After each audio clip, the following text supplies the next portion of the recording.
ఎవరి భూమి వాళ్ళకి ఇచ్చేయకపోతే ఇదే భూమి సాక్షిగా, ఇదే మట్టి సాక్షిగా చెప్తున్న పొన్నం ప్రభాకర్, ఇవన్నీ ఇప్పుడు ఈ under construction open lands, open plot already 5 ఏళ్ల కింద 8 ఏళ్ల కింద కట్టిన బిల్డింగ్లతో సహా కంప్లీట్ గా 22 ఎకరాలు కలెక్టర్ ఆర్డర్ ఇచ్చింది. అంటే కలెక్టర్ ఇక్కడ కాలు పెట్టకుండా కార్యక్రమం ఖతం చేసింది, అంతేనా?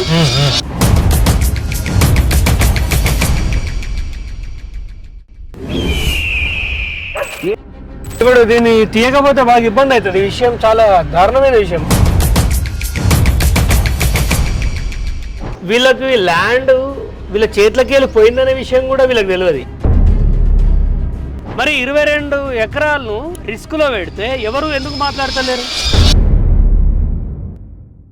దీనిపైన ఏం ఊరుకునేది లేదు. మంచి మాటలు చెప్తున్నా, ఎవరి పేర్ల మీద ఉన్న ల్యాండ్స్ వాళ్ళ పేరు మీదకి రావాలి. పవన్ కళ్యాణ్ విషయంలో మా అయ్య జాగిర్ అన్నాడు, అంత పెద్ద స్టేట్మెంట్ ఇచ్చిన పొన్నమన్నకి నిలబడాల్సింది పోయి ఆయన మీద ఆరోపణలు చేస్తా అన్నారు. ఆ యదవ సన్నాసులకి చెప్తున్నాయో, మీ అన్న మీ ఇంట్లోకి వచ్చి మీ భూమి లేపితే తెలుస్తుందా బాధ? చాలా మంది అంటారు, చక్రధర్ గౌడ్ నువ్వు గౌడు కదా, మా పొన్నం ప్రభాకర్ గౌడ్ వీళ్ళ బహుజన బిడ్డ కాదా, యాదవులు కాదా, ఇదంతా వ్యవసాయం కాదా, ఈ బర్రెలు కాదా, వీళ్ళు చేసేది ఏంటి? పొన్నం ప్రభాకర్ కి సంబంధం లేకపోతే పొన్నం పృథ్వీ ఎవడు? ఆయన కొడుకు కాదా? పొన్నం అనూప్ ఎవరు? మీరు ఇంత పెద్ద ప్రాపర్టీ కలెక్టర్ మీ సుట్టమని చేసిందా? ఇదే చైనా జపాన్ అయితే మీరు నన్ను ఉరి తీసేటోళ్ళు.